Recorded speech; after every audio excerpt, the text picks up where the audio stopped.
Yes. Yes. Yes. The old G-Man is back, rampaging, destroying, smashing, bashing, slashing, blasting, crashing. Oh yeah, and we welcome him back to the forefront where he belongs, baby. What is going on? It's your boy Preston, Phat Samurai Guy, back again with another spoiler live video, hanging out with all you badasses, hanging out with Lady Phatblood. Oh yeah, we got to represent the G-Man. You got something to represent the G-Man? There you go. That's how you do it. But it's great to see all of you beautiful badasses. And if you're curious, we actually just got done reacting to the Godzilla X Kong trailer. So make sure you guys watch that and have fun and laugh along with us on that. But we ain't here to talk about that right now, baby. We're here to talk about Godzilla -1.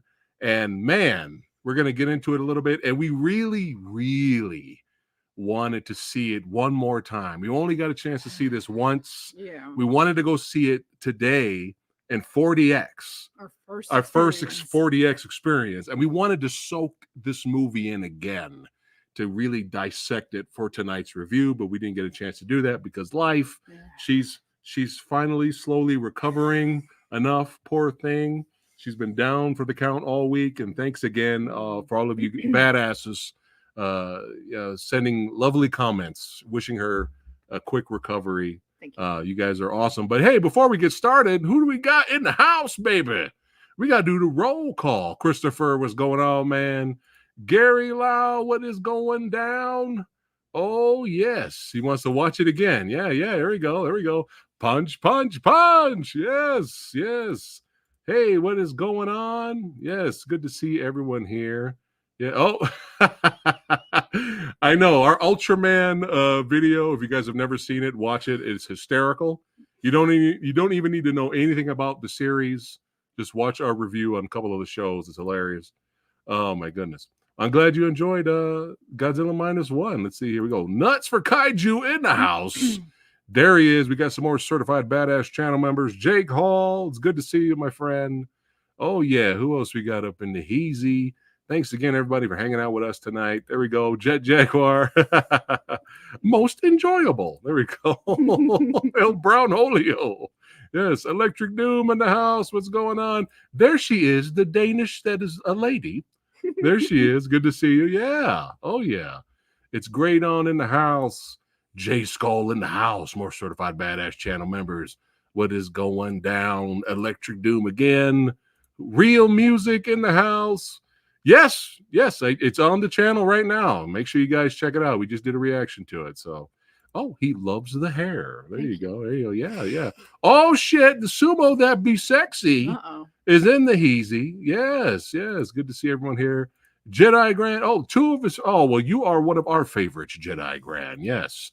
Jonathan in the house. What's going on? Biting and fighting. Yeah, baby. Yeah, Matt in the house. What's going on? We got so many people. I can't click on everybody. We got to go ahead and get nothing to it but to do it to get to it. Sean Smith in the house. Gojira in the house. Good to see you, everyone. Yes, but we really wanted to see this, and a lot of the Kaiju community members and Movie Dojo Army members are rubbing it in. You know, we saw it like 5 times already. You know, like God damn it. So we only got a chance to see it once. And thanks to all of our combined efforts, not just us, but, a lot of people in the States, wherever it's been released worldwide, this little movie that could has now made over $50 million. What's up? And all that's what's considered, you have to remember that subtitled films in the States rarely get theatrical releases. Right. And that's right. For a movie like that to do as well as it has here. Yeah. A kaiju film, a foreign subtitled movie to do that well just here in the States, because we're kind of poo-poo on that. Amazing. It's absolutely amazing. Yes. And our theater experience, with the exception of me going downhill quickly about an hour into the movie, was fantastic. We had the IMAX experience, which I think I mentioned this in our video. IMAX theaters are fairly large. They're pretty beefy. Yeah. And there was a nice, healthy crowd of kaiju nutcases there. Most of them sporting their shirts. It was nice to be surrounded with our people. And it was nice. There was a little bit of an applause in two parts of the movie, towards the end and at the very end, after the Godzilla -1 sequence appeared, and then the credits started to roll. A lot of the audience clapped. That's what's up. Love to see it. Yeah. Oh, we heard some sniffles too. There was some sniffles. There were some sniffles as well. Not coming from me. Yeah. I didn't. You had some garlic. It was garlic pizza. It was Kaiju Ninjas. It was Kaiju Ninjas. Oh, but it's good to see everyone. Kevin, what's going on? Kevin, are you sure you want to be here right now? It's spoilers. Yes. Kevin. Spoilers. Spoilers, man. Sorry. Yeah. Well, we love seeing you. I'm glad you're here, but still, we're going full spoilers, man. You don't want to be spoilers, so. But let's see here. Hold on. Hold on a second. Feels kind of off seeing as our natural colored hair. I know I had red hair forever, and you had all kinds of color. I was going all over the place for a while there. Yeah. Oh, but it's good to see everyone. Wesley, shout out to from Alaska there. That's right. That's good to see everyone. Yeah. 75 badasses watching right now. Thank you guys so much for the support. And for again, thank you for getting our out of the theater reaction video on Godzilla -1 over 16,000 views. Oh my goodness! Crazy. Thank you guys so much for the love and support. You guys are amazing. So our next goal is don't forget to subscribe if you're not subscribed. We're trying to get to 30,000 subscribers before the year is up. So now's the time to do it. We're there. We're at 28 right now. Let's get to 30,000 before the year is up. We appreciate all of you guys, man. All right. Sorry, Kevin. Bye. That's all right, brother. Good to see you, man. Yeah, you want to go in fresh, just like us. All right, man. Again, with our Out of the Theater reaction video, I was getting the Jaws vibes watching this movie. I was on the edge of my seat with the suspense building watching this movie. I felt like I was watching the feeling I got going into Jurassic Park for the first time. That feeling, I never thought I would feel that again. And this movie gave me that and absolutely more. So again, we only seen this movie once, so we might be all over the place, but we'll try to keep in order. We'll try to be I have the images here. I have some images that kind of help guide us and keep us in order. But go ahead and talk about the amazing beginning of the movie, man. So let's go. Okay. Again, I got into this movie having absolutely no idea what I was in for because I only saw the initial teaser. I watched nothing else. I wouldn't allow it to touch my eyes. I didn't even know that this was a period piece. I did not know that this was pre-54 Godzilla. I had no idea that this was just during the end of the war and post-war Japan. I knew nothing of this. So I was already kind of like, oh, it's kind of a prequel-ish. That's muddy. But I was already fascinated with the setup. And just from the first, and again, we're going to be coming back to this point a lot. This movie does so well in setting up characters and having so many different characters have arcs. And you're introduced to the main character, Koichi, and he's a pilot. You don't know exactly what kind of pilot at first, but then soon you glean that, he's a kamikaze pilot. And he has a malfunction with his plane. He lands on what is it? Hang on a second. He lands on this little island on Odo Island, which is the original island that Godzilla first appeared in 54's Gojira, right? Which was a nice little nod to, because we go back and watch 54 Godzilla. The old people know about the legend of Godzilla. This isn't like a new thing, but everybody's like, "Oh, what are you talking about? There's no such thing as Godzilla." And then Godzilla shows up and is like, "What's up, bitch?" So that was a nice little nod that Koichi. And he said that in the movie too. He said, "What's up, bitch?" Koichi lands on this, claiming to have plane malfunction. Right. And this one guy is like, I can't find anything wrong with your plane. And Koichi's like, "What are you talking about? What are you trying to say?" And he goes and storms off, and he sees all these dead fish floating in the water. But before that, this other guy comes up to him and is like, "I understand what you're coming from, like where you're coming from. Why bother sacrificing yourself when we've already lost the war?" Right. And then he, walks off, and you notice all these dead fish floating from the sea. And Koichi's like, that's odd. So later that night, in my mind, as I'm watching this, I'm like, is so good. Is this the most terrifying intro to a Godzilla film we've ever had? Like, legitimately eerie. Let us know in the comments right now. Let us know in chat. For my money, it was so eerie, and it was so just, it had this creepy vibe. The score, which I had to buy this week when I was finally feeling better and coherent enough to buy the film. The score is amazing. Composer Naoki Sato, which amazing shit, bro. His music throughout the film, it has this varying pitch of unease. Yeah. And there's even some parts of the film where it sounds like air raid sirens, which is very, very unnerving if you've ever heard an air raid siren. Mm-hmm. But so later that night, a smaller Godzilla shows up, but still unbelievably menacing and terrifying. Oh yeah. And chomping and throwing. Yeah, there's a lot of chomping and throwing. There's a handful of mechanics on that island that were, stationed there, and he proceeds to kill all but 2 of them. Yeah. And it's horrifying. And Koichi, we already know he has this setup of he's scared. He's scared of what he's doing. He couldn't pull the trigger. He doesn't want to die, but he's the only pilot on the island that can actually get to the plane and use the gun. So he gets to the plane, and he had Godzilla right in his sights. Yeah, like right there, and his hand was shaking. He couldn't. Anybody would be scared shitless, right? Right. And this was not even full scale Godzilla yet. He's pretty big. He's obviously large, but he's, and so him failing to pull the trigger, it wouldn't have done anything anyway. Probably but him not. failing to pull the trigger, unfortunately. The other mechanics didn't make it. All but the one who tried to give him that pep talk earlier about, hey, bro, I understand what's going on, but it sucks. I know. Yeah. So Koichi gets knocked away. He gets knocked unconscious. Big explosion. And he wakes up later the next morning to the mechanic pulling all these bodies. Pulling the bodies. Lining them up. And covering them up, saying, you guys didn't deserve this. Yeah. And obviously he's pissed at Koichi. And when they're going home on the boat, Koichi's just like huddled up and just traumatized clearly from everything that's happened. And the mechanic comes up to him and gives him this package. Yeah. And Koichi opens it up and he's like, oh shit. And he like quickly hides it. And later on we find out what that is. That again, this whole opening, not only does it set up how menacing even regular size, smaller size Godzilla is. Yeah. Which I was not prepared for what we ended up getting later on. It was Grimlock size, right? Godzilla in a way. It sets up something that is almost unheard of in a Godzilla franchise.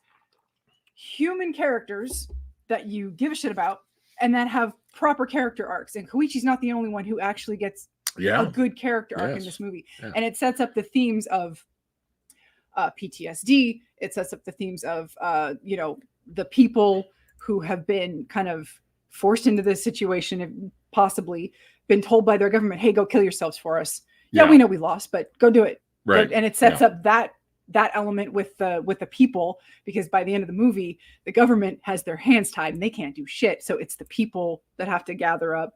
Again, kind of similar to a bit of what happened in 54. Right. But then after all of that, our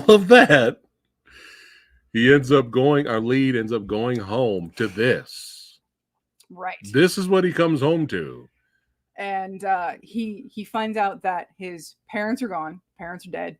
And he comes across this neighbor that he knows that recognizes him. And she's like, wait, I thought you were a kamikaze pilot. Why are you alive, basically? Yeah. And she starts yelling at him. You're the reason my children are dead. Yeah. So she's obviously, by that sentence, she's lost everything. Yeah. And he's lost his parents. Yeah. An air raid, I believe, right? Well, yeah, this was all the results of the air raids and all that. Right. And again, this is at the end of the war, so other major significant events have already happened, obviously. But so he, and this neighbor character that comes up, she ends up, her name is Sumiko. She ends up with her own character development. Yeah. She starts off as this bitter, angry woman, rightly so. She's lost everything. Obviously, she's lost her kids. She's lost everything. Yeah. And she hates Koichi. And she gets a freaking character arc by the end of the movie. And so there's like a couple things happening at the same time. Koichi meets this woman named Noriko who has a baby. And at first you think, oh, she's got a baby and all this. Okay, shit. Love you too, Chris. Oh. Yeah. So Koichi meets her and she's being chased by these people. And she's got this bundle in her arms and she goes, here, take it. And then she runs off and it's this baby. And Koichi's like, what the fuck do I do with this? What am I? So he eventually meets up with her again and she takes the baby back and then she follows him back to his ramshackle remnants of a house and, house. It's, remains. And remains. Yeah. And pretty much. She basically kind of forces her way into his life and that sets up their dynamic. And they all have this whole interlocking thing going on. But in the meantime, we see how time is starting to pass and the experiments at Bikini Atoll happen. And you see the huge explosion. And all of a sudden you have this quick shot of the Godzilla getting his face ripped off in the explosion. And you're like, oh, shit, here we go. Yeah. Here we go. Really quickly here. Hold on. Hold on. Oh. Got to celebrate Certified Badass channel member John Bonnie. He's been a member of the channel. That's right. For 29 months. My goodness. Thank you so much, sir, for all your support. Have fun Tuesday. Yes. Yeah, man. Have fun, brother. Yeah. Good to see you there. Had to give him the shout out. That's right. Yeah. Love you guys. But yeah, she kind of realized, because she was like, hey, you didn't abandon the baby I gave you, and then once she realized he had a heart of gold, she was like, oh, okay, well, let's see if we can kind of at least get some shelter, which leads to them becoming in a way a family later. But again, another thing I like about this movie is that the military, right? The military, like everybody knows. I like that about the film. Like they know there's something out there. Yeah. There's some kind of giant sea monster. Right. Like they already know. It's not like it's a mystery. They're like, oh shit. And unfortunately, America, we can't intervene. Yeah, because they're scared of the Russians. Basically, it wasn't just that. Basically, after the war in real life, because of the treaties and everything that had to be signed, Japan had to demilitarize themselves. Yeah. So they had to send all of their wartime resources that they had left elsewhere. That's why it's a big deal when they find the plane at the end. Right. Basically, everything's just been because it's Japan. It was basically a shame on y'all. So get rid of your toys, more or less. And and of course the government did the whole thing where you get a couple of Godzilla films do this with commentary where the government's like, we can't tell the people, we don't want to cause panic. Yeah, it's common theme. Common themes are common. And but it was kind of like America was like, we wish you guys luck. Pretty much. We wish you luck and get your military ready. That's all we can do. We can't really intervene because of the Russians, but I kind of like that they kind of already knew that something was out there. They were allowed to get some of their battleships back, but in the meantime, Koichi takes a job as a minesweeper going out in the ocean, and there he meets a ragtag group of some of them are veterans, some of them are not. One of them is not. Yeah, and they all have their quirks. And what I really enjoyed about this film is that nobody in this film irritated me. Yeah. Not one person in this movie. And it's really shocking. There are moments I ended up rewatching a couple of movies after this in the franchise series. And even going back and watching my favorite, basically, of the Millennium era, GMK, as much as I love that movie and I still adore it, there are a couple of scenes where non-important human characters show up, do their reactions to, oh, it's a monster, it's a kaiju, and they're mugging for the camera and they're just being so ridiculously over the top that it's like, yeah, okay, you're taking the piss out of it, but it's fine because I don't care, because there are a lot of monsters in this movie and it's fun.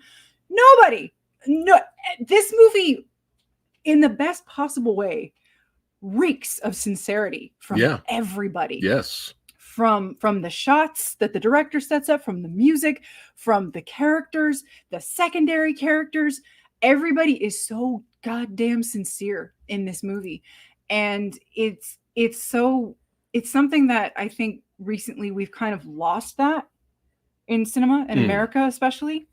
Some people are like, I've seen some people talk about this movie and how it's so serious, and some people have a problem with that because, first of all, they're not used to kaiju movies being serious because they've only cherry picked some of the more fun ones, and that's fine. There's nothing wrong with that. But originally, Godzilla started as a very serious, heavy allegory movie. Yeah. And I think in the States, Marvel in particular, like Marvel Disney movies, have come to expect us to be okay with nothing is dead serious. Something tragic can happen or something really bad can happen, and then someone in the background has to make a quip about it. Right. And I think a lot of some moviegoers have probably gotten so used to that it's like when you see a movie like this, you're reminded that, oh yeah, cinema can be serious.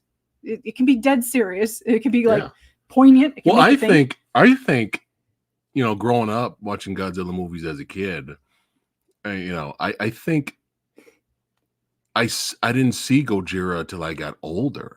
Same. And when I first watched Gojira, right when it started, boom. You hear that pounding. There's no music. It's just boom. Right. Boom. And I was already like, yeah.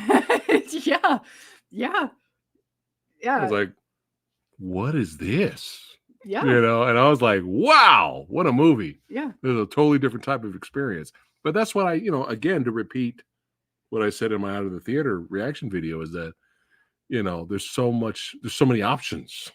Yeah. In the Godzilla franchise and the Kaiju movies, you can have the goofy, fun stuff. Yeah. You can have the badass stuff. You can have the serious stuff. Yeah. Keep in mind, there's something for everyone here. Keep in mind, you know, that's what's awesome about it. Kong versus Godzilla.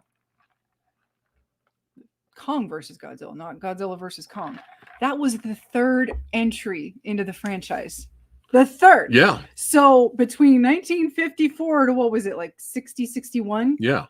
We've already gone off the rails. Yeah, Kong was already grabbing the tree saying, eat your vegetables and sticking it in Godzilla's mouth. That was the third movie. Yeah. And then after judo that, throws and shit. And then after that, all bets were off. It was the Showa era is mostly remembered, I think, for its goofiness and its wackiness. Speaking of Showa era, segue. Am I good or what? Yeah. This is speaking of Showa era, I'm sure all you kaiju fans already have this. This is like one of the best, beautiful Criterion Blu-ray collections ever. And the reason why I'm showing you guys this, we got 100 badasses watching right now. Thank you so much for watching, guys. You're amazing. Everybody watching right now, try to send Criterion a message. Please snip out this video, send it to them, or send them an email. Spread the word, guys. Or send them film stock from GMK and how horrible it is. This is how you do that it. Movie. And the Heisei era and the Millennium era deserves this kind of treatment, special treatment. The Millennium, we were watching the Millennium Blu-rays, and they're rough, man. It's barely a step rough. It's like an up-converted DVD. Yeah, it's rough. And so, please, I just want to segue this real quick, since I got all the amazing people watching right now. Please, just do a petition or something. We need the Heisei. I don't know if it's a rights issue, but we need a Heisei era release Criterion. We need a Millennium era because it is rough.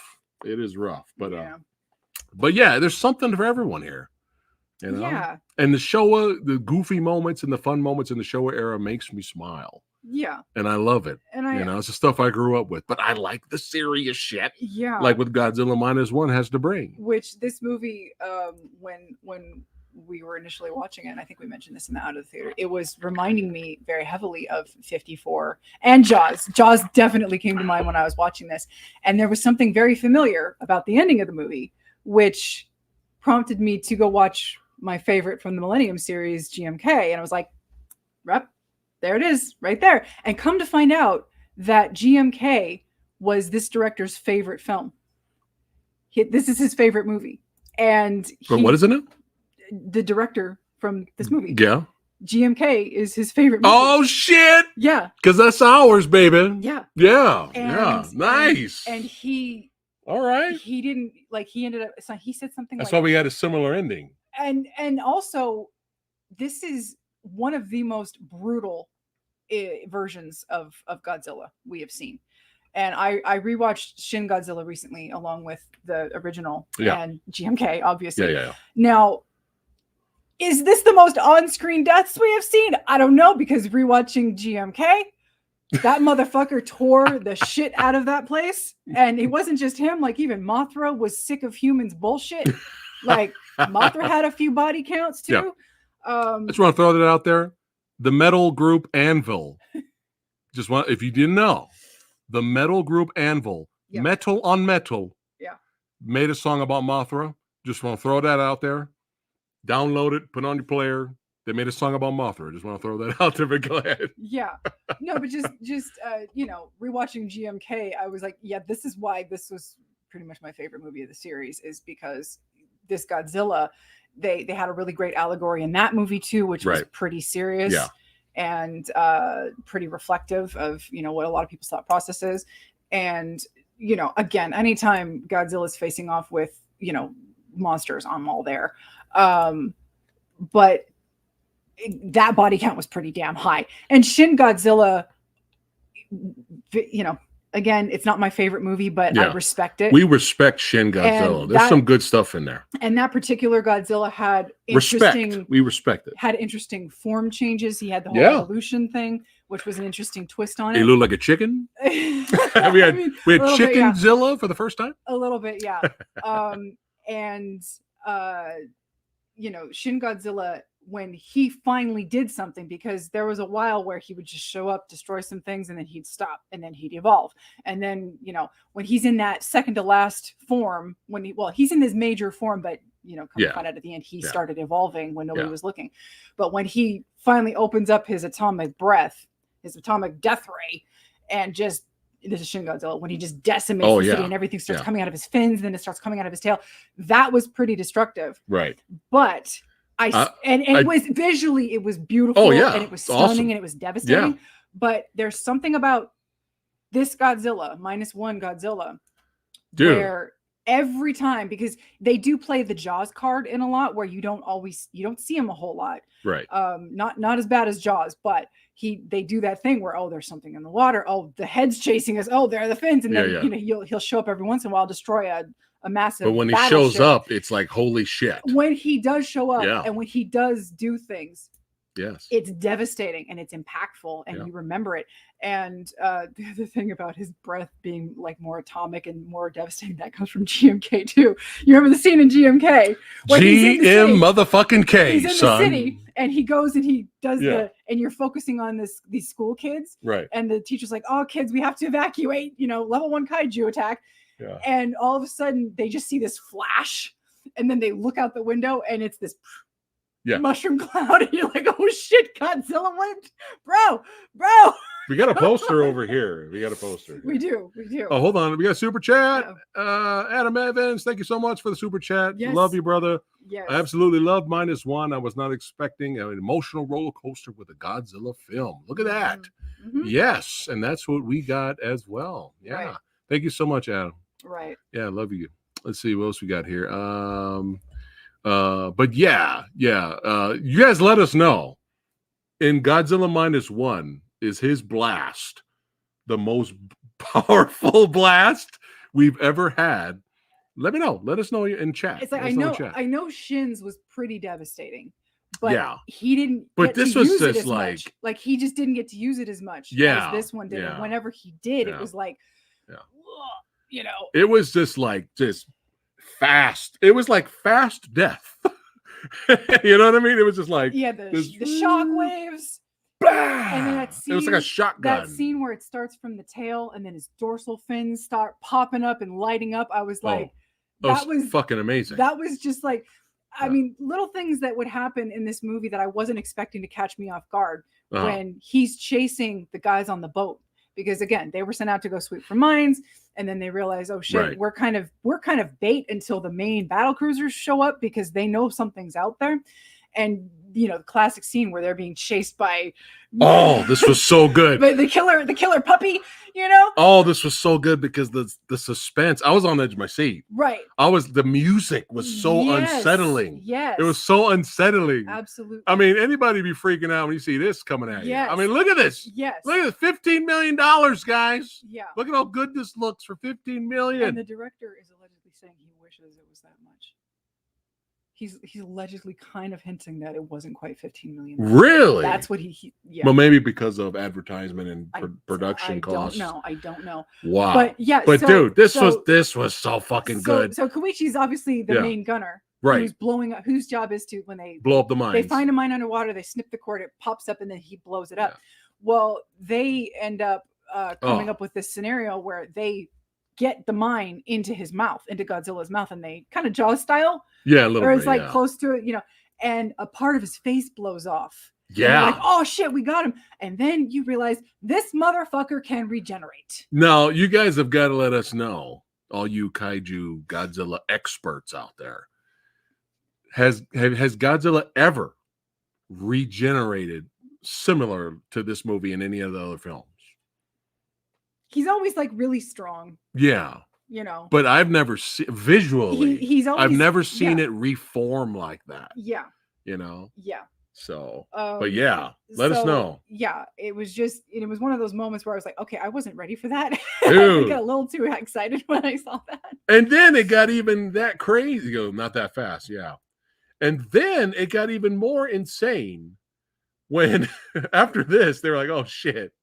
Then it got more insane. Boom, he starts getting the military show up, starts blowing them up, and he's like, we're saved. And he's like, no, I'm gonna fucking look at that. It's a great shot. Look at that shot right there. Yeah. And Zilla's like, nope.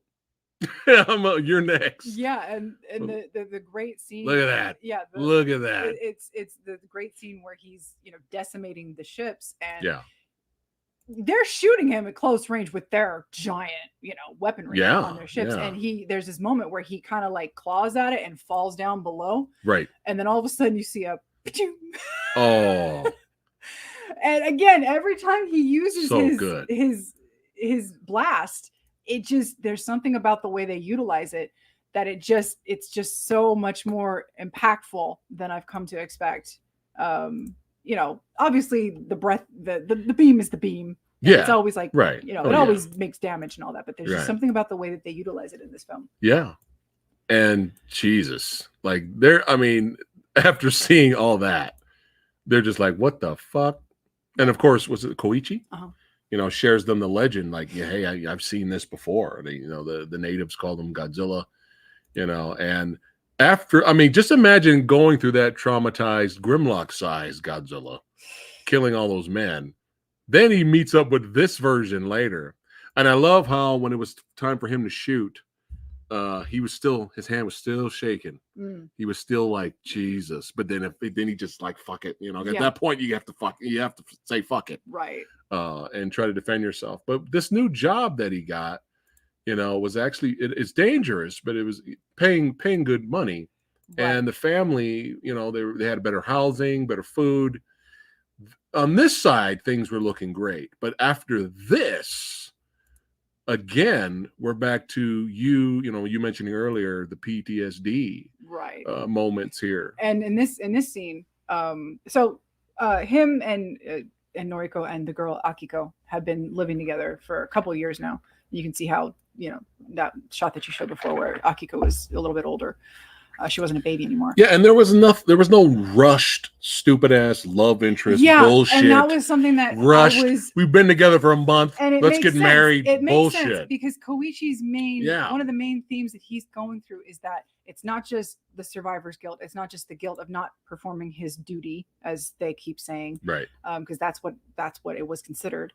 But he has this feeling that the war isn't over for him, and that's this thing that's gutting him and not allowing him to have a better life, not have a happy life. Him and Noriko clearly have a good living relationship. Yeah. And they are this nuclear family that came together from these extreme circumstances. And obviously, you know, they've cleaned themselves up a bit. You know, they don't look like they just got out of the gutter and wore torn clothes and all that. They both, you know, they're having better lives and all that. Yeah. But he's just not able to take that plunge and, you know, act on any possible feelings he might have for her. He keeps her at so much of a distance. He even keeps Akiko at a distance, where at one point they're sitting at a table with the ship buddies, the boat buddies. Yeah. And they're all assuming they're all family. They're all together. They're like, and Noriko's like, yeah, we're not married. I'm not his wife. This is not even my daughter. Yeah. And they're all kind of shocked because he's obviously never talked about his past and all that. And up at this point, Noriko doesn't even know about the failed kamikaze situation and the failed killing Godzilla situation earlier when they were on Odo Island. And at one point, the little girl Akiko tries to call him dad, and he's like, Akiko, you know I'm not your dad. And the rest of his friends are like, bro, way harsh. What are you doing? So after the dream sequence, he has this creepy dream sequence where he sees that night that Godzilla attacked again. Yeah. And he wakes up in a cold sweat. And at one point, Noriko comes to him and tries to comfort him and tries to be like, can't you just tell me why you're just so... And he finally tells her what happened, and kind of alluding that, you know, he wished he hadn't, you know, survived. He doesn't know how to go. He doesn't know how to move on from everything. He still feels ashamed and guilty for not completing his mission. And that kind of, you know, at least she knows about, you know, that's a good step in the right direction of talking about it, but still... you're still there, you know, all those feelings are still there.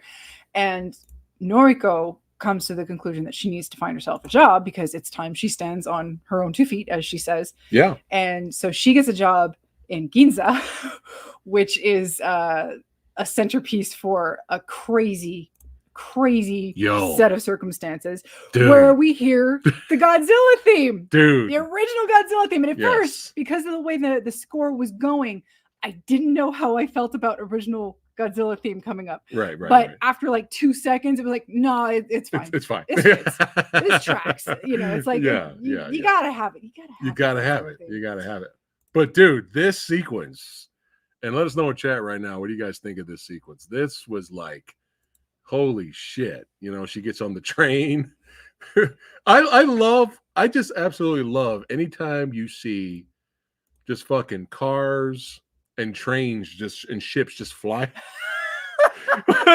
like it's just a regular, you're looking this way on the street and all of a sudden cars and trains and ships just flying by. Yeah. Oh my God. It never got old. It never got old. I got a picture here. There you go. Like just nowhere. Yeah.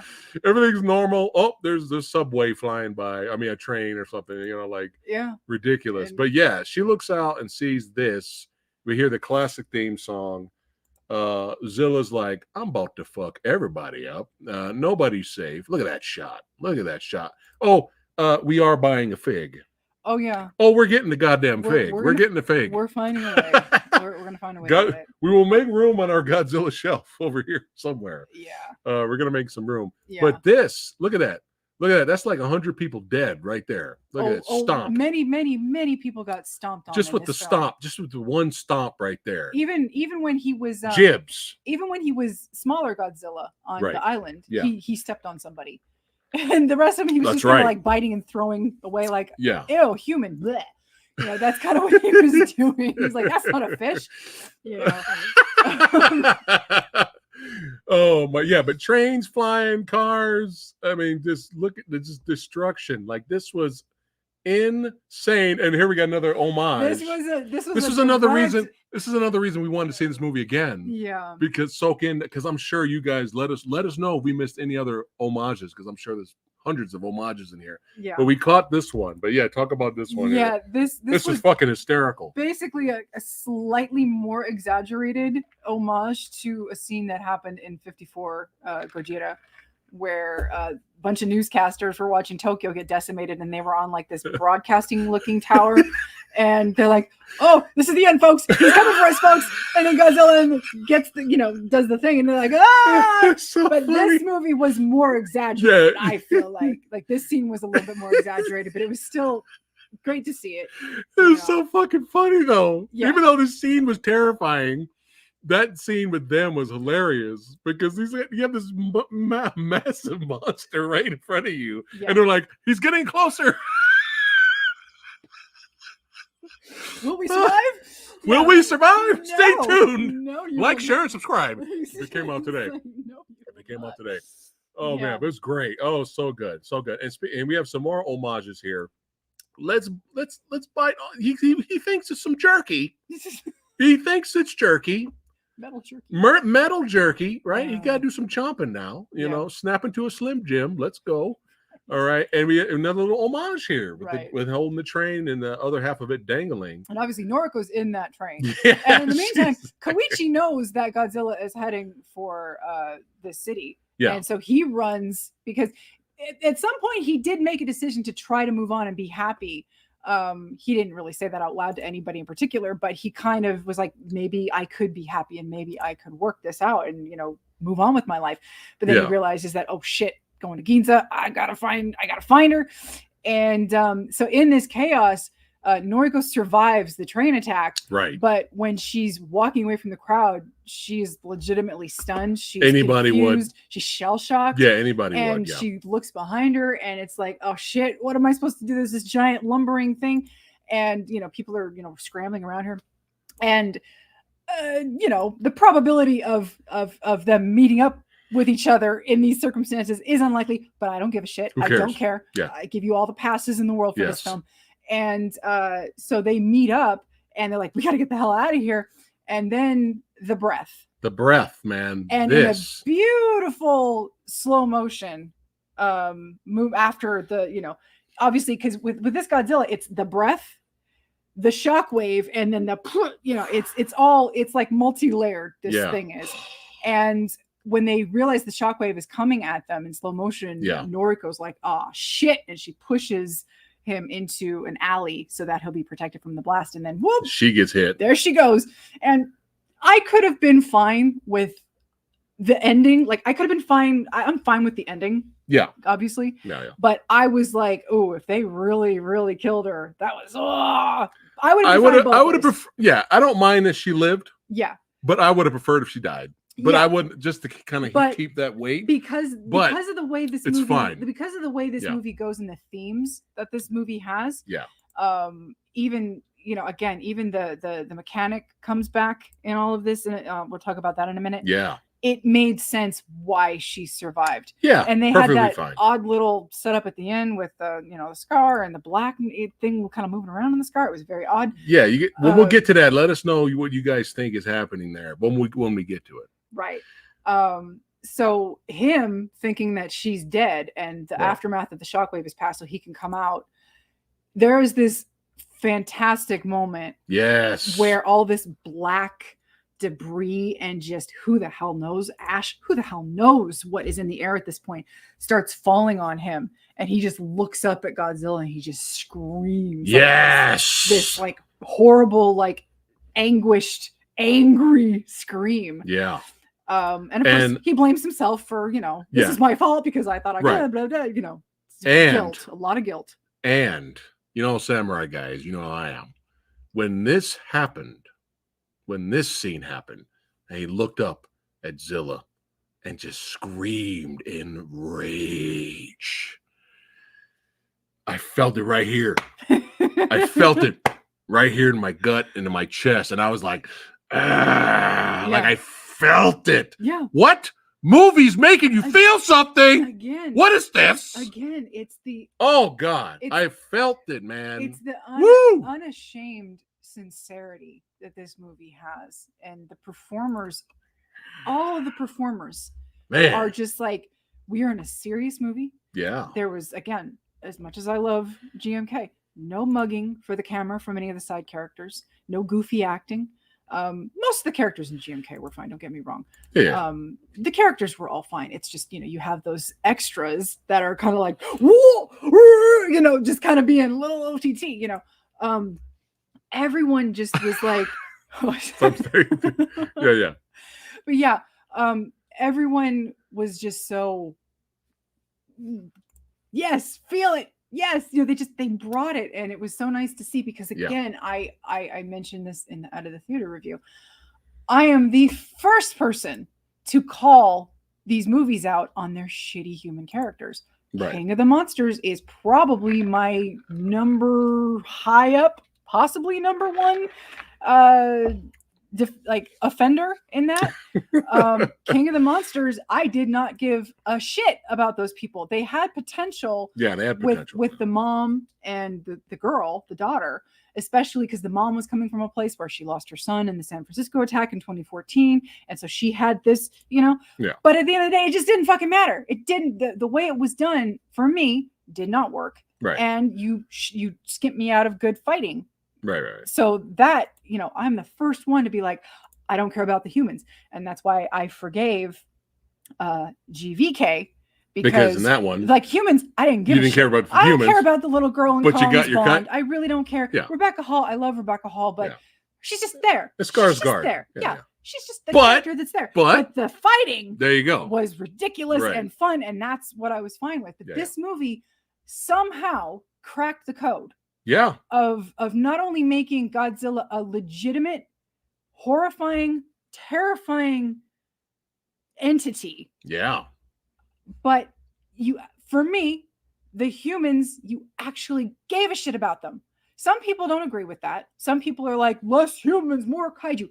I understand that, but this is not Michael Bay Transformers we're talking about here. Yeah. This is not where I'm sitting there going, can we please? I don't give a shit about Shia LaBeouf. I don't really give a shit about Mark Wahlberg. Can we just get to the goddamn Transformers? Yeah. But it's because of the way they write the movies that make me feel that way. This movie did it. This movie proved it can be done. And here's the thing: is to each their own. If I'm sure there's a lot of people out there that probably didn't like the movie, and that's fine. We can love it. If you don't like it, it's great. There are movies that I can't stand that other people love. Right, but we both exist in the same plane. Everybody, yeah. But I feel that people that don't like this movie have never seen Gojira. I feel like they don't even know Gojira exists. I feel like they don't even know the original Gojira exists. Yeah. Where it was dead serious. Like I feel like they just don't know. I feel like they've come off of this, or I don't know what their expectations were. But it's just weird. I feel like they don't even think Shin Godzilla, or but they probably have never even seen Shin Godzilla. I don't think they've seen any serious Godzilla movies. And to be fair about Shin Godzilla, or know that there's serious Godzilla movies actually exist. The thing about Shin Godzilla, though, for me, that's what I feel like. That wasn't an example of humans that you care about. Everybody in that movie. I'm talking about the dead, serious, no kaiju battles. Right. Movies. Right. Like Godzilla 1984, which is one of my favorites. Right. I don't think they've seen any of these. I think, as much as we enjoyed GVK for the fighting, I think they think that that's all Godzilla is. Yeah, and they don't really know they don't know the serious movies exist out there. I think like this is their first serious Godzilla movie experience. It's possible because if you think about it, 2014, he still teach his own. In 2014, if that was your first experience, he fought the Muto, so he wasn't alone. Right. Our experience here, I hate to say it, Roland Emmerich's movie. Fuck. What do you mean? Roland Emmerich's movie. He was by himself. Yeah, but that Godzilla 98 wasn't serious. It's true. I'm just saying, Americans. If they were trying to be serious, they failed. But I don't think 98 was serious. I think the majority of people stateside, their experience with Godzilla lore and Godzilla as a whole is probably very limited. Yeah. And like you said, it's probably more confined to Godzilla versus somebody. And again, I love that shit. I live for that shit. Yeah. But the original property was just him. Yeah. And it worked. It was trying to tell this serious story. Yeah. So yeah, it's just everyone's different. Yeah. Not everyone's gonna like the movie, and it's perfectly fine. But this is our channel. We're gonna be honest, and we're gonna talk. We're gonna be honest. Yeah. We absolutely loved it. So yeah. But yeah, back to the movie here. So after this amazing scene, You know. Oh, speaking of character development, at this point, because we've been with the nuclear family for a while, so when Koichi and Noriko bring home, are obviously found living together, and the neighbor who was cursing out Koichi comes by, and she's like, "What are you doing with that baby? Can she breastfeed? Oh, it's not hers. Oh, well, that baby's gonna die." And obviously at this point, she's brokenhearted and just bitter and devastated and angry at the world.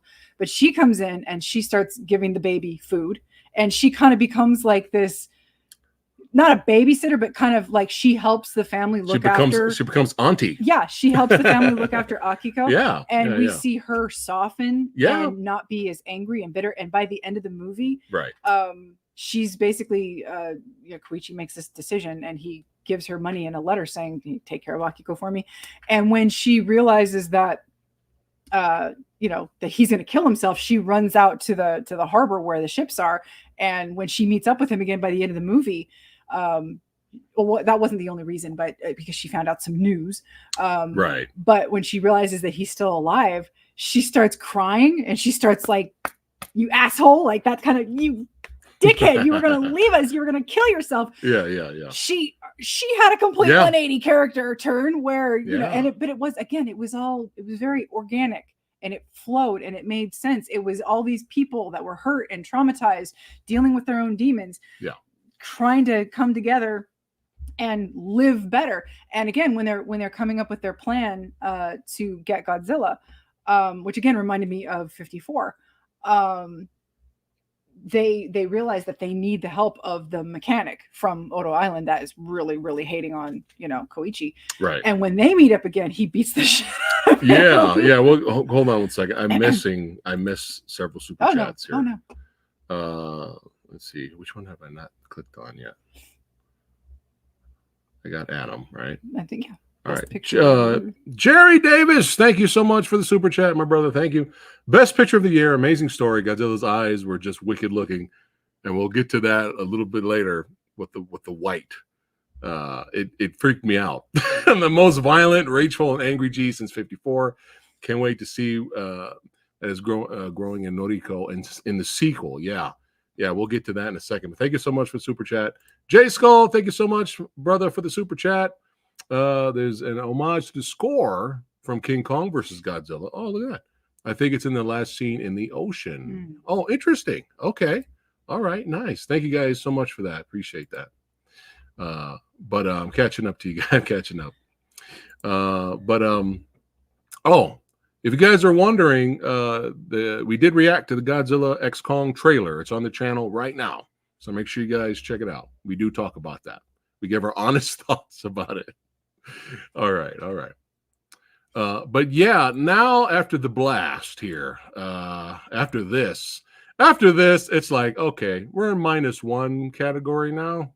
We're trying to rebuild. God damn it. Yeah, they were actually doing well. And God damn it, we're going backwards. A couple years had passed, and the rebuilding was going pretty well. But but now said, "No, on my watch, bitch." Yeah, now they're like, okay, we got to do something. We We our boy on the left here, who's one of Koichi's buddies. He was a naval commander, correct, or something like that. He I forgot what his. Well, I think he's like a scientist, right? But one of them is like an ex-naval commander. The captain, probably the captain. Yeah, I think so. Yeah, he comes up with this plan, and he volunteers because the government again is not going to intervene. We have a great scene of them coming together, and some of them walk. They're like, "Hey, man, we already been through the war. We don't need to." Go out there and do this, but I mean, what else you gonna do, right? Yeah. But yeah, our boy here gets beat down after he kind of baited him. He sent him an angry letter. He said everything that happened at the island to the crew. Yeah, everything was his fault. Yeah, the mechanic's fault. And the mechanic's like, "What the fuck, man?" And he's like, "I had to do it because I needed you to come here because I couldn't find you otherwise." Yeah, it worked. So. They find this plane that was experimental, and they managed to keep one in a hangar, but it needs renovations. And yeah, we're gonna. I tried to find a picture of that for tonight, but I couldn't find it. So they get the mechanic involved, and of course the mechanic's like, "Fuck you! This is not. I'm not doing this." But he eventually comes around and they all start, working together. Now, Koichi, the original plan is to arm the plane with heavy armaments to kind of be like this side distraction and do what he needs to do so that the warship can come in.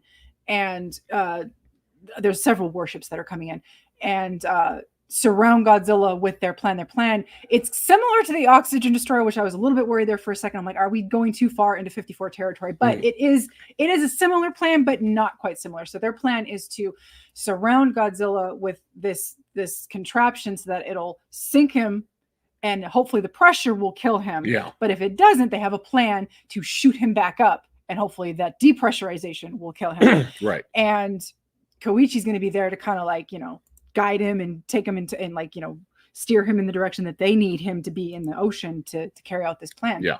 But Koichi tells the mechanic, yeah, I'm finally going to do it. I need you to arm this thing to the teeth and I'm going to ram this thing down Godzilla's mouth. So his idea is that, no, I'm finally going to fucking do this. I'm just going to be the kamikaze pilot that I should have been in the war and take this heavily armed, what?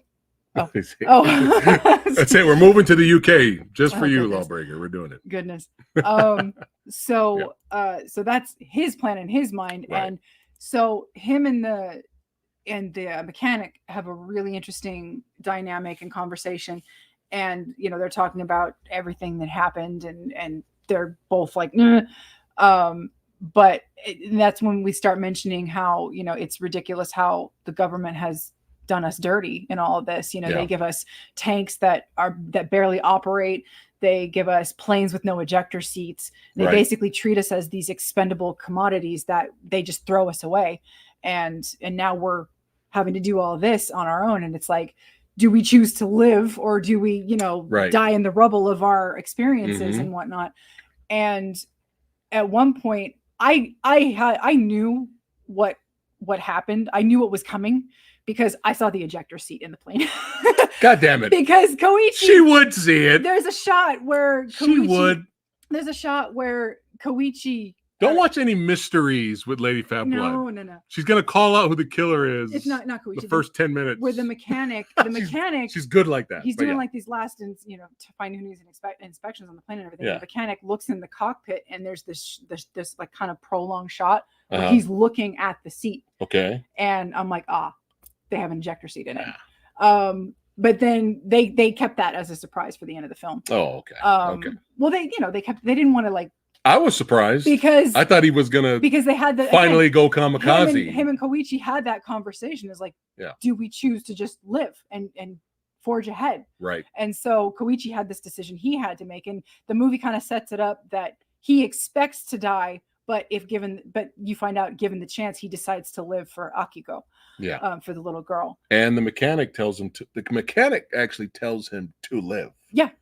He says you live. There's a lot of themes of this, choosing to live. Huge burden came off of him. Yeah. You could tell. Again, the development, the giving a shit, it can be done. Yeah.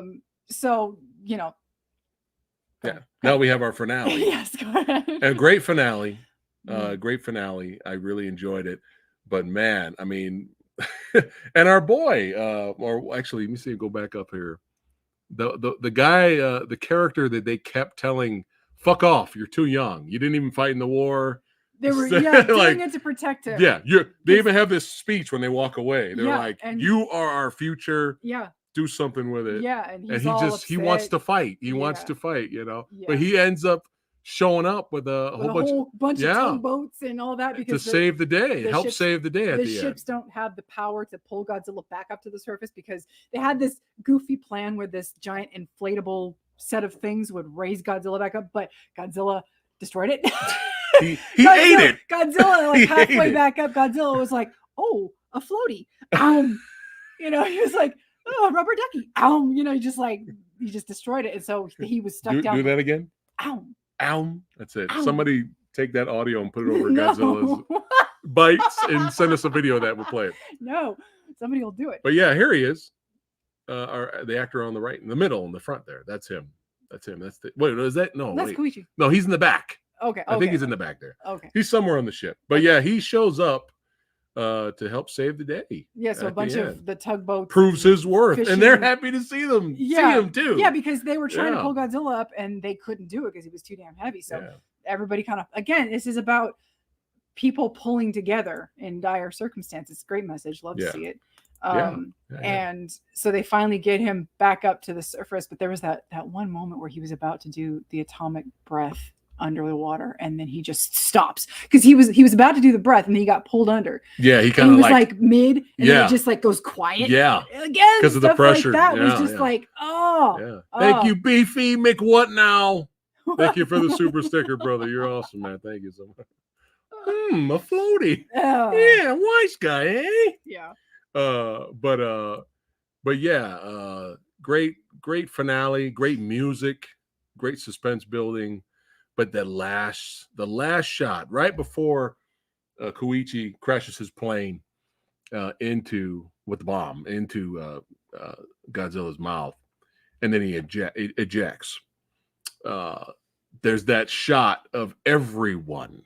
Everyone's like, well, because he charges up again. Well, we tried. Yeah, like, you can see everyone just like his mouth is aimed right at the main. Yeah, and it's just like, oh well, that's it. Yeah, we tried. See you in the next life. But it's just a slow motion shot, and then the camera goes around, and it's this creepy shot. And I tried to get a photo for tonight's live stream, but I couldn't find one anywhere. But Godzilla's like this close to letting out the blast, and he's just like this, and his eyes are dead white, like right between. I want that on a shirt. GMK style. Thank you. I want that on a shirt. Okay. Yeah. That's gonna be my Facebook cover photo if I can find it. If you guys send me that, Facebook or Instagram, send me that picture if you can find it. I'll post that. But yeah, I was like, God, when I saw that, because I wasn't expecting that. I was like, yeah, that's fucking metal. Right. And then right before he blasts, Koichi crashes his plane, big explosion. They take him out. You don't see him eject at first. Yeah. So you're like, oh, did he do it? And he starts like melting / it was a combination because he was already fucked up because of the pressure. Yeah. He was already like, he almost looked zombified a little bit. Yeah. And he kind of just fell to pieces. Yeah, kind of like disintegrated in a way. Terminator T-1000. Right. Liquid metal. And again, that's kind of the way Godzilla got taken out in GMK. He got taken out from the inside out, and the whole the atomic breath and kind of like came out of him. And so again, very similar. And I don't mind. It's like for me, because this movie was done so well, the homages and the influences just didn't bother me, because this will beat a straight up remake or reimagining. Right. He didn't remake 54. He didn't remake GMK. Right. He didn't, do all these things. He just took things that he loved and kind of incorporated it into its own brand new thing. And because it was done so well, I loved it. But it was done so well in a way that the homages made us do that. The homages made us smile. Yeah, they weren't member berries. They weren't like, member? They weren't member. Remember, you motherfucker. That's what it is. Remember all the things that you loved growing up? Well, fuck you. You're a man child who lives in his basement and still lives with his parents. Yeah. And we're going to shit on you for loving what you loved as a kid. Yeah. Still loving it now. Yeah. It wasn't like that. It wasn't like that. It's like, oh, remember this guy? Yeah, you loved him, right? It wasn't like that. It wasn't like that at all. Yeah. Remember? No, it was none of that. It made us smile, made us happy. Yeah. And it was you can tribute, you can homage stuff. There's nothing wrong with it if you do it right. Yeah. But yeah, they take him out. He goes back home, meets up with Akiko. There's a funeral they had a funeral, didn't they? It was like a service at the house for What's-Call's death. I know her earlier, photo was up. That was earlier. Yeah, the photo was up and all that. But then, the neighbor comes up and is like, yeah, guess what? And so there's the shot where he's running into the hospital, running up the stairs. And I'm like, oh, well, that kind of sucks. But at the same time, I was having so much, I wish she died. But again, this was him. I didn't mind it. I didn't mind that she lived. Kind of like the whole following the themes of him choosing to live, right, and getting to live with this person that they clearly not necessarily romantically loved each other, but deeply cared. You know, you live with somebody for so long and you survive all that. Great line. As soon as he goes into the room, and the very first thing she says to him is, "Your war finally over?" Yeah. And he's like just bawling his eyes out, of course. And then you get that pan into her neck. It's subtle, but you see it. And I know a lot of people are saying radiation poisoning, which was what I initially thought. But again, so where's that going to lead to? It looked like this bizarre black thing was moving. Again, it could have been the headache talking. Could have been the headache talking for him. Poor thing. Yeah. Was the black thing on her that everyone's saying in chat right now that it was radiation poisoning? Yeah. Did it move? Where do you guys think that will go? I mean, I don't know. Like where? Yeah. I wouldn't be surprised if she's not the only one that has radiation poisoning. Well, if anybody survived that blast, because Godzilla, that's the thing with Godzilla, is that he's always been radioactive. Right, he's always had that, you know, even Shin Godzilla. Shin Godzilla was radioactive. And they were surprised by the end of the movie that the fallout from his presence wasn't going to last long and they were going to be able to rebuild Tokyo. But yeah, so anybody who survived all of that, they would be hit with. So we'll see what happens when they do that. Hold on. Oh shit. Mr. Joshua Gray in the house. What's going on, brother? It's been a long time. I'm glad you loved the movie, man. Hey, this guy's got a great channel, guys. Go to if you love video gaming, if you're a gamer, go to Mr. Joshua Gray's channel and subscribe. Tell him PhatSamuraiGuy sent you. Yeah, it's good to see you, man. And we way back in the day, since we're talking sci-fi here, we had a great video where me and Joshua talk about, I think we talked about underwater, and Pandorum. Yes, so check out that video. Check out that video. That was back in the day. Underwater. Time flies, goddammit. It was good to see you, brother. Surprisingly entertaining. Unfortunately, only once. We wanted to see it again today, but we couldn't do it. But Eric, thank you so much for the super chat. Thank you so much. You are my favorite. Oh, well, thank you so much, Eric. You are just pointing to me. Thank you so much, Eric. You're a legend. Yeah. Oh, yeah, this movie right here, baby. Yeah, scratch the itch. Oh, yeah, it definitely scratches the itch. Yes. It's good to see you. He said did not notice anything on her neck. Yeah, it was and the camera zoomed on it, right? It was weird because you were focusing on him crying into her, and she kind of just like comforting him. But it kind of looked kind of Godzilla. It looked like one of Godzilla's spikes a little bit because it looked like a scar. Reese says it was moving. Okay, so it wasn't just my pain I was in. Okay. But yeah, again, I wanted to see it again, but it was really fast. It was really fast. Yeah. But yeah. Just so good. It was again, it because of the themes that the movie was going for, and redemption and moving on with life and choosing to move past all of it.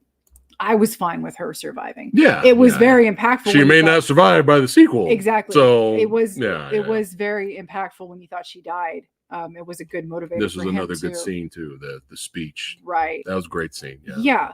And again, what this movie managed to accomplish on such a low budget. Yeah. Oh, yeah. Go ahead. Beefy, you got another super sticker, or is this the same one? Thank you, Beefy. Thank you so much, brother. Yeah. Speaking of the low budget, Kevin, shout out to Kevin. He'll probably watch this video later after he sees the movie. Yeah. Kevin sent me this, and I think you guys will laugh at it. You guys ready for this? $15 million for it.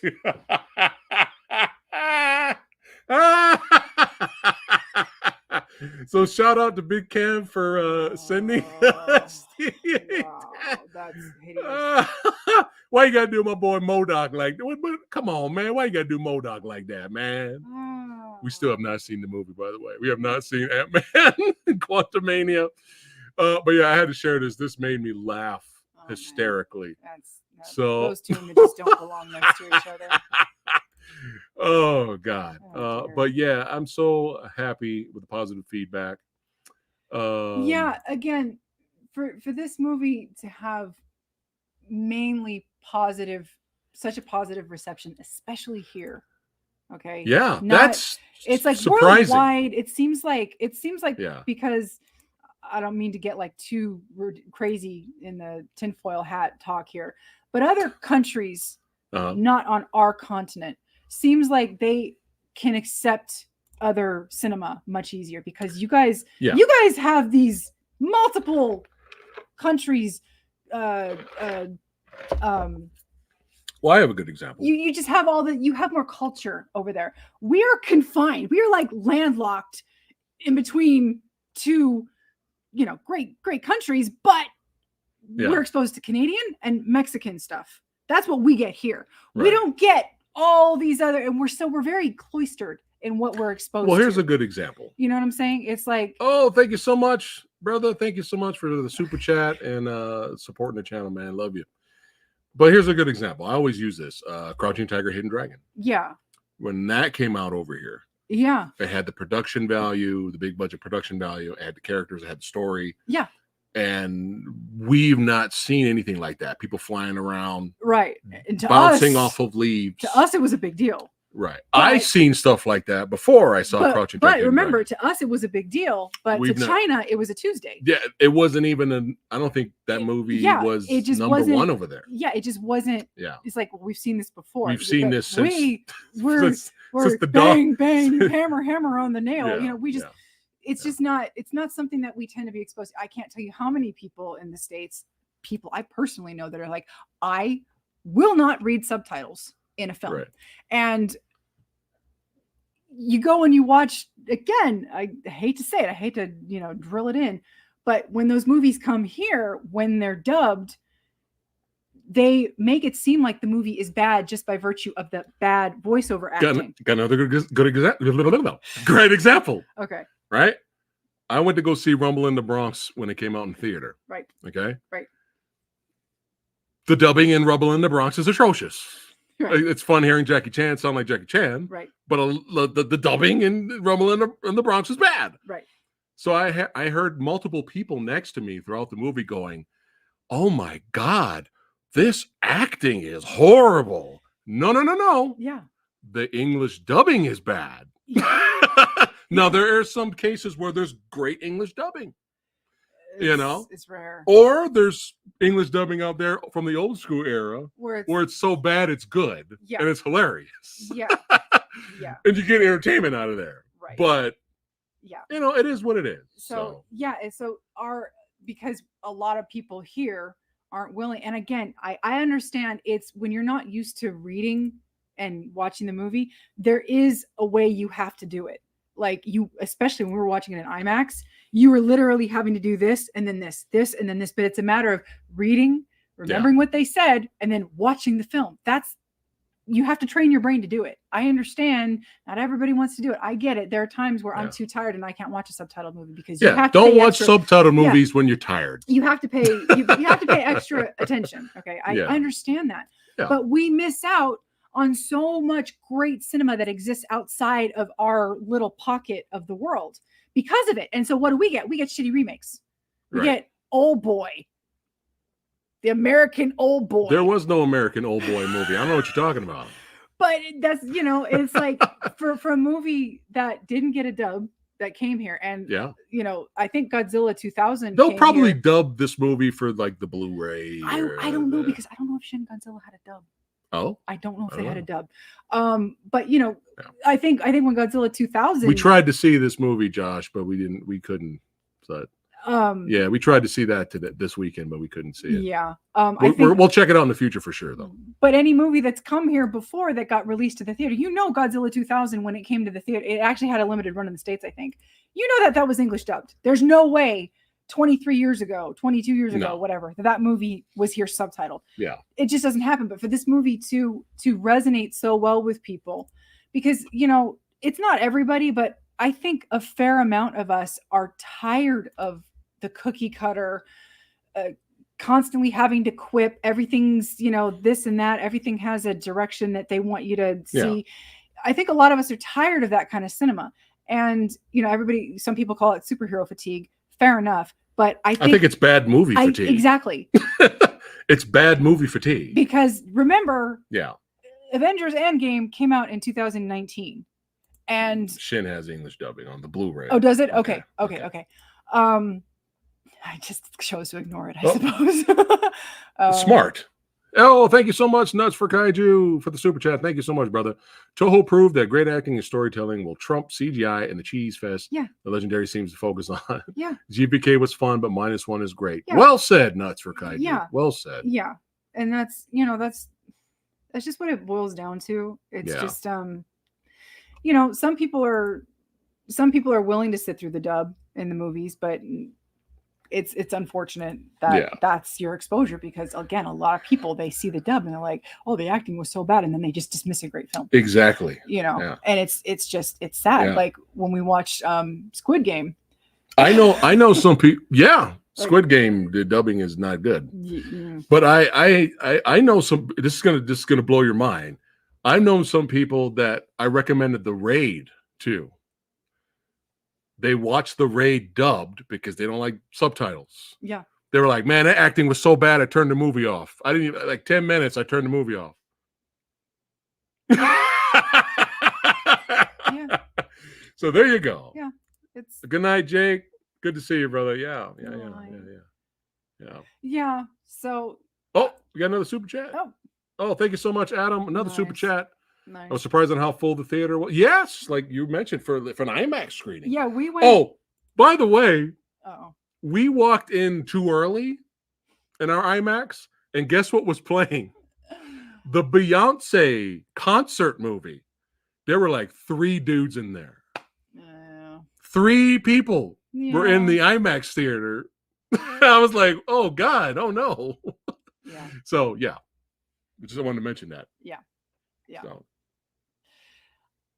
But yeah, Godzilla had a really good turnout, for an afternoon, and a lot of them ended up staying. Some of them got their passes to come back later, because if you saw our out of the theater video, we got kicked out because some idiot pulled the fire alarm, and there was this period where we were kind of sitting there and we didn't know if we were going to get let back in, because we were sitting there for a while. Our showtime was at 3:30. The trailers had started, and the second trailer started, we got kicked out, and we're like, well, it took a while for the fire department to get there, for them to sweep the place, make sure everything was okay. Right. And they started handing out. They just came out and started handing people tickets. There's a lot of people. It was a Sunday. Yeah. And but we got up there. They were handing out the IMAX passes just as we walked up, and there was another guy that was in this really amazing Godzilla shirt, who asked the manager of the place, hey, are we going to get to go back in? Because they were saying certain show times you got to get a pass and leave. Certain time, if your show started at 4 p.m. or later, you can come back in. But ours was at 3:30, right? And so we were like, oh, well, so we got lucky. Yeah. So some of the fans that were there probably got the pass early, but most of them came back. And again, for us being kicked out for a false alarm, we got a really good crowd in there. It was a nice beefy crowd. Yeah, nice and beefy. Yes. But yeah, again, so happy of the love that this is getting. Hold on, let me remove the banner here. There you go. Look at that. Look at that. Godzilla -1 has become the highest rated blockbuster film of 2023. Yeah. I'm so happy that it's getting all the honor and joys. What am I talking about? I think we've been talking for too long. Praise. There we go. Oh yeah, and she got the soundtrack right away. Sorry. Yeah. All right. Is there anything else before we rate this movie? Is there anything else we missed?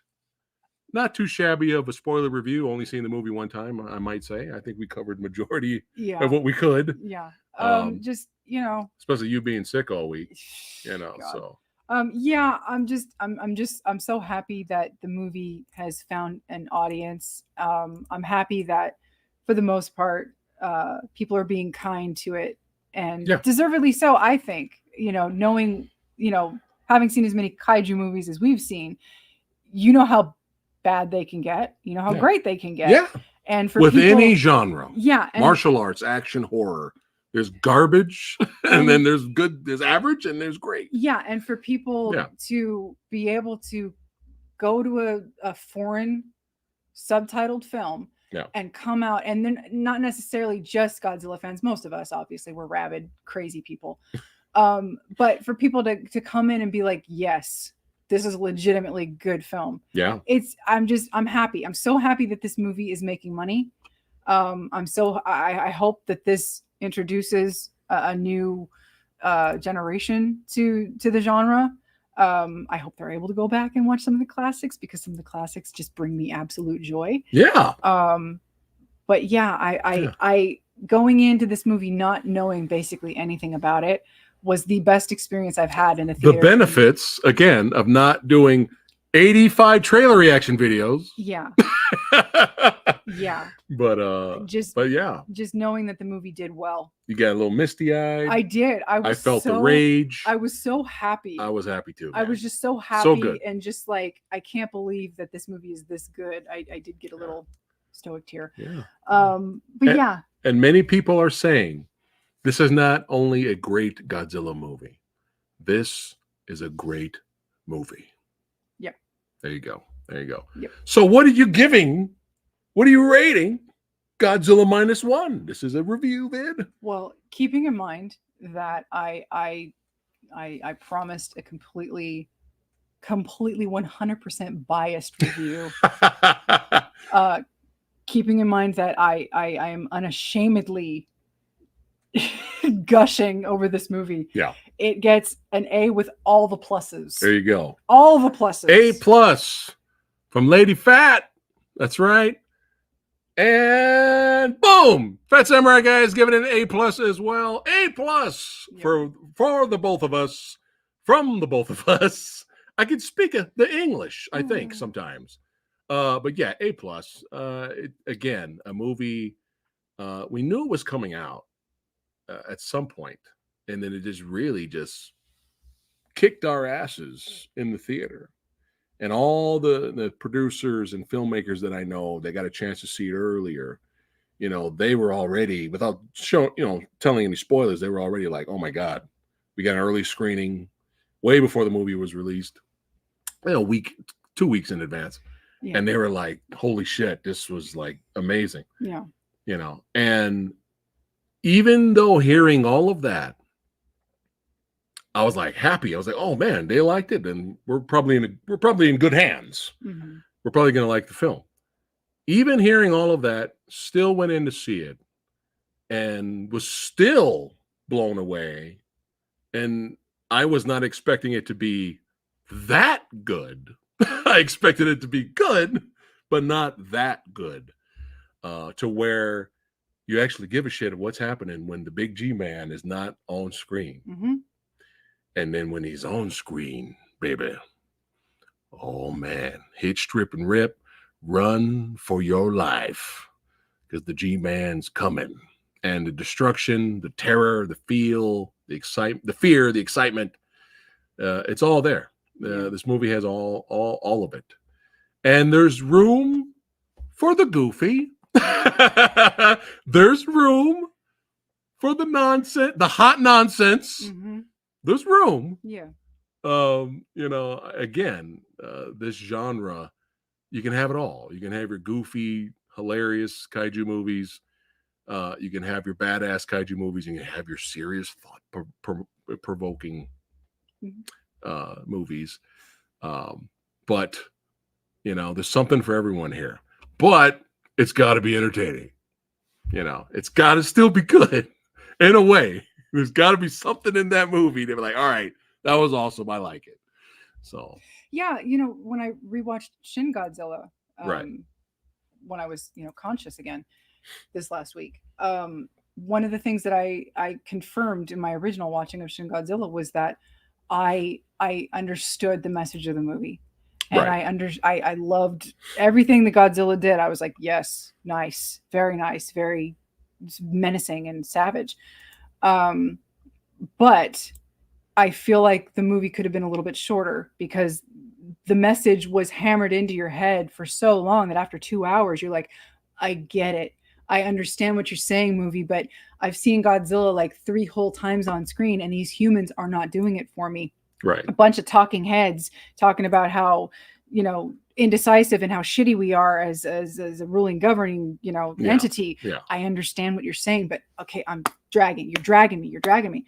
And again, that's what I say. It's like, if you don't have a lot of Godzilla in the film, you have to have balance, characters and story to back it up. And the story in Shin Godzilla was perfectly fine. I just think they could have shaved it a little bit. About 20 minutes. I didn't get that with -1. No, I didn't get that at all. Anytime I was actually like about, I don't know, maybe halfway through the movie when I realized, Godzilla is not on screen right now, and I actually care what's going on.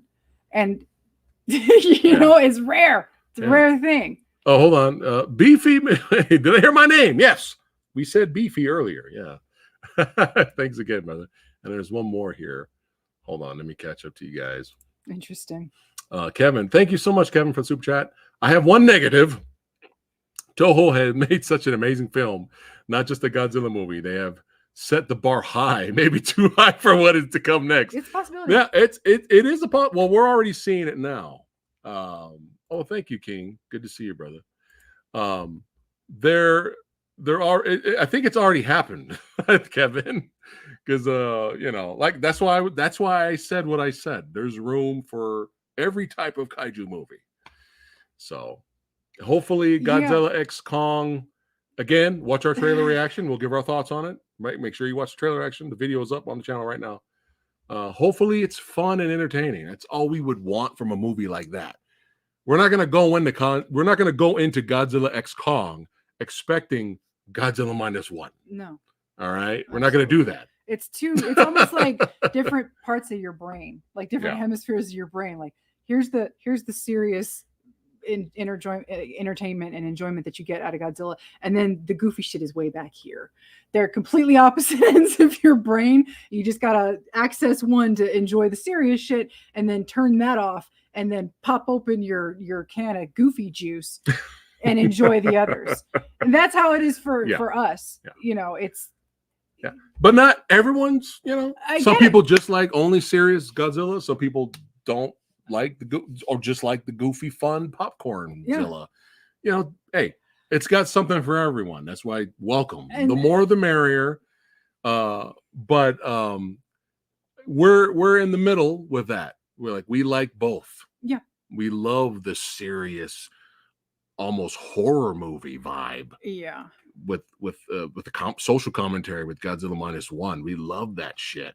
And then we love when Godzilla was holding up Hedorah's balls. Holding Hedorah's balls after he beats Hedorah, the smog monster. Yep. And he's holding his balls like this. I'm holding his balls. This are my trophy. Yep. Earlier, I flew. Mm-hmm.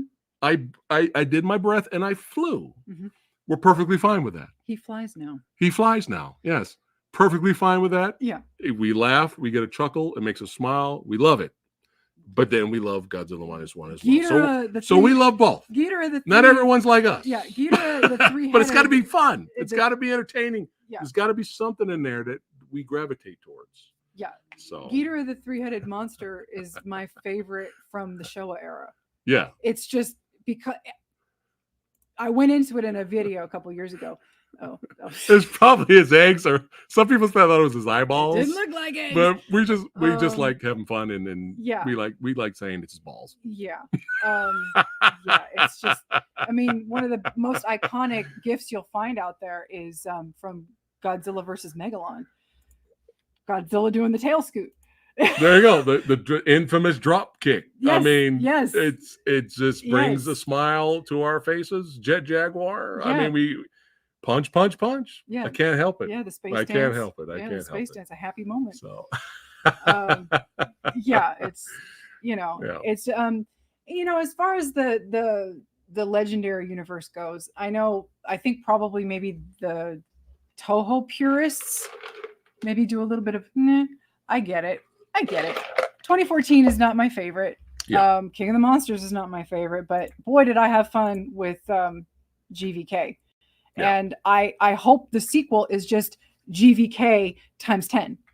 Right. Or at least times 5. If I could at least get what I got out of GVK, which was just pure ridiculousness, if I get that again, I'm not going to complain. No. I don't shit on it just because it's not as good as Toho. Right. I'm not going to do that. No. I will shit on it for its own if it demerits. Sucks. Yeah, I'll shit on it for other reasons, but it's not because, it's not Toho. I'm not like that. No. Believe it or not. But we rambled enough here. But this was a blast. Over 100-something people watching. A majority of the video. You guys are absolutely amazing. We love you guys. Thank you so much for chiming in and letting us know how much you love Godzilla -1, or letting us know how overrated it is. We love you. Thanks for being in here. Thank you guys so much for super chatting. I think it's safe to say as much. Okay, we haven't seen a lot of movies in the theater this year, but we've seen a lot of them after the fact. Not everything, but a lot of them. I think John Wick 4 probably would have initially been our favorite film of the year, possibly. But it most likely this will probably be our favorite. I don't see us seeing anything else that's going to give us what we got out of this. I'm sure whenever we get around to watching Across the Spider-Verse, although who knows, enjoy that when we eventually see the 5th Indiana Jones movie, maybe that'll take the top spot. That's probably going to take the top spot. I mean, come on. Yeah. Remember? Perfect way to end the video. Oh, wait, hold on. One more super chat. Thank you, J Skull. I think they're going to up the batshit insane goofiness. Do it. As long as it's fun, man. We're going to be there. So if you guys missed our trailer reaction, make sure you check it out. And there you go. Actually, the Marvels will be our number one. That'll be our number one movie. We had the opportunity to buy Captain Marvel Steelbook. We were at Book Off. For we found $12, $13, something like that. It was cheap. No, it was cheap. $2.99? No. $4.99 4K? Oh, you're talking about the Steelbook? Yeah. Okay. The movie was 4K. They did have a regular edition 4K for $2.99. Thanks for subscribing, Nate. And we still didn't buy Captain Marvel. We couldn't do it. We could not pull the trigger on that on the twat waffle. We couldn't do it. Nah. So I can't imagine. There's a lot of Marvel that's come out for the past year. We probably will not buy. Maybe Guardians of the Galaxy 3. We had the opportunity to buy Guardians of the Galaxy 4K. We know it's good. Cheap. We'll buy it later. And we already know it's good. We had these stacks and we're like, we really want these Guardians of the Galaxy priorities. 3. I know it's going to be fine, but I'm just not in the mood. I'm not in the mood for Marvel right now. I'm just not there. Yeah.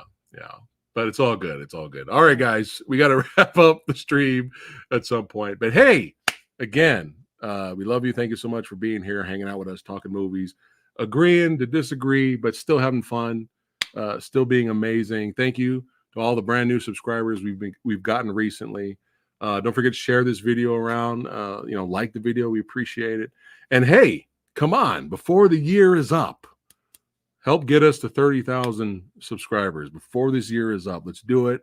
I'll have a big old huge awesome giveaway. Let's give away some 4Ks and some Blu-rays to you guys. Let's do it. 30,000 subs before the year is up. We can do it, baby. Love you guys. And I might be doing a Blu-ray, a live Q&A tomorrow. Blu-ray reviews, and we get to hang out tomorrow. So stay tuned for that. And then Action Film Autopsy with Rick Myers is coming up at the end of the month. Rick Myers, Frank Jang will be doing a top 10 films of the year video coming up very soon. And don't forget, in January, tons of filmmakers and directors are going to be coming on the show, on the Movie Dojo podcast, hanging out with your boy, talking films. And let's just keep enjoying life, enjoying movies, all of the genres. Let's keep it going, especially that action, baby, that martial arts, that horror genre, that sci-fi. And of course, one of the best of all time, one of our favorites, the Kaiju genre, baby. All right, guys, take care. We'll see you on the next one.